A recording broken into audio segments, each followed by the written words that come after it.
المزدية القمر دي كل ما تيجي تعمل حاجة في البيت تلاقي الدنيا متكركبة، تروح راقعة بالصوت وتبتدي مهمتها في التنظيف وتستعد وتستخدم كل أدواتها.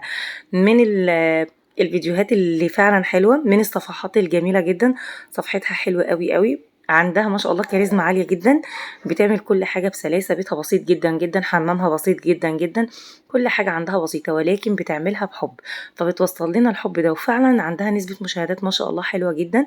بصوا دخلت بقى ازاي بقى هتستخدم الحمام وهو مش نظيف، دخلت بقى ظبطت كل حاجة بالمرة بقى، ظبطت الأرفف ونرص الشامبوهات ونشوف اللي لسه صالح للاستخدام واللي هيترمي واللي فضي واللي لسه هنستخدمه تاني، ونضفت زي ما انتم شايفين كده بمنتهى السهولة. هي جميلة جدا جدا جدا، تسقع بالصوت وتبتدي مهمتها، تلم أدواتها ويلا بينا نبتدي المهمة. بس بصراحة اللي بيعجبني فيها ان هي بتعرض حياتها بصورة ما فيهاش ان هي مكسوفة من حاجة، عادي ده بيتي ودي حياتي. بيتها ممكن يكون بسيط جدا جدا بس احسن من بيوت كتير جدا كبيرة وراقية وفيها كل حاجة، ولكن ما فيهاش لا راحة ولا فيها نظافة ولا فيها حاجات كتير جدا. فبصراحة شابوه ليها، بحبها جدا، بحب طريقة الكاركتر بتاعها، وان هي ازاي بتوصل لنا في الفيديو او بتجبرنا ان احنا نستمر ونشوف الفيديو للاخر. حاجه حلوه قوي. خلصت بقى الاسبونش بقى اللي بينضفوا بيه ده، انا عاجبني جدا جدا جدا. لاحظت كمان ان معظمهم الاحواض عندهم بتبقى زهر او بتبقى زي السيراميك كده، يعني مش زي عندنا. ده الحوض بتاع الحمام.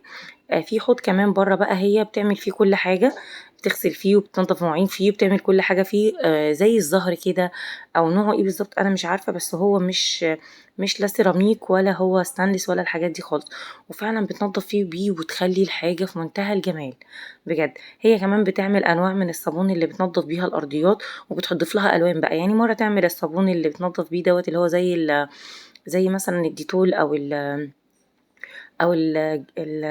اسمه ايه يا جماعه، الجنرال اللي احنا بنستخدمه في تنظيف الارضيات، وبتحط له بقى الوان، مره اخضر مره احمر مره اصفر. بجد شابوه ليها على همتها وعلى نشاطها، جميله جدا وعسوله جدا وفيديوهاتها تجنن. ده بقى يعني الفيديوهات دي احنا نتعلم منها ان احنا نقوم بقى نجري نعمل اي حاجه برغم البرد وبرغم كل حاجه، ولكن بجد جميله. بص بقى حتى الفرشة بتاعت الحمام نفسها بتبتدي تنظفها، بتبتدي تهتم بيها. على فكرة التفاصيل الصغيرة دي بتفرق جدا جدا في النظافة، وبتبقى راحة نفسية فظيعة. واكيد اكيد طالما الحمام والمطبخ نضاف الشقة كلها نظيفة، انا بالنسبة لي كده، طالما الحمام نظيف والمطبخ نظيف اي حاجة في بقية الشقة بتتعمل بمنتهى السهولة.